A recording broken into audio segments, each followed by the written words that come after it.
Poradah railway স্টেশনে আসলাম, আর Poradah railway স্টেশনে এসে একটু নেমে পড়লাম। দেখেন এদিকে অনেক সুন্দর, মানে আমার সবচাইতে বেশি ভালো লাগে হলো পুরাদহ রেলওয়ে স্টেশনটা। এখানে মনে একটা গাছ মারা গেছে, আর একটা গাছ লাগাই দেওয়া হয়েছে, আম গাছ, ইনশাল্লাহ হয়ে যাবে।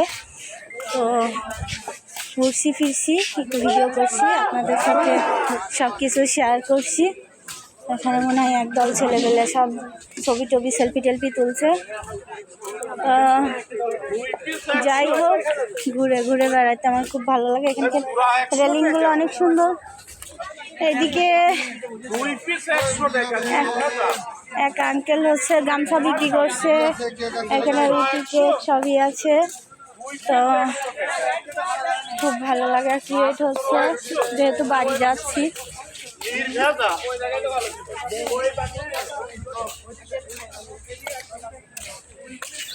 পুরাদহ জংশন। এদিকে মনে হয় একটা স্কুলও আছে সম্ভবত, কিন্ডার গার্ডেন সাইডে।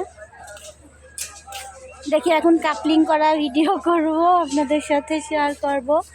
ট্রেন আসুক। আসলে এডিট করা খুবই ঝামেলা, তারপরেও এডিট করতে হয়। তো এডিট বাদে আজকে লং ভিডিও ছাড়বো, আপনাদের সাথে শেয়ার করব।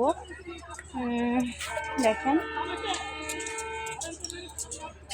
ইঞ্জিন অলরেডি কাটা হয়ে গেছে, মানে বগি থেকে আলাদা করা হয়েছে। এখনই ইঞ্জিন এদিকে আসবে, তারপরে এখানে কাপলিং করা হবে।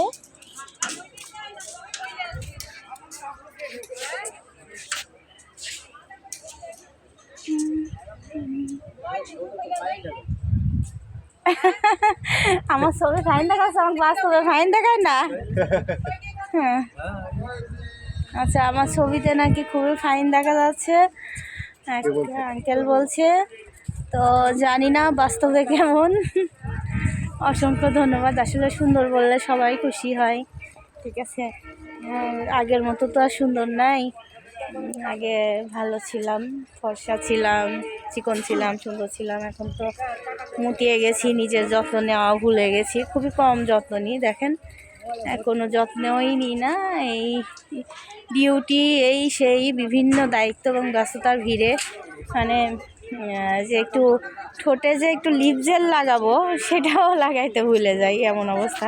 কারণ এখন শীতের দিন, আপনারা আবার নেগেটিভভাবে নিয়েন না। শীতের দিনে মানে বাতাসে মুখের মানে চামড়াগুলো অনেকটা খসখসা হয়ে যায়। তো সেক্ষেত্রে এক্সট্রা কেয়ারের দরকার পড়ে, তো সেইটাও আমি করি না। তো যাই হোক, সবাই ভালো থাকবেন। আমি নেক্সট ভিডিওতে কাপলিং করা আপনাদের সাথে শেয়ার করব। টাটা।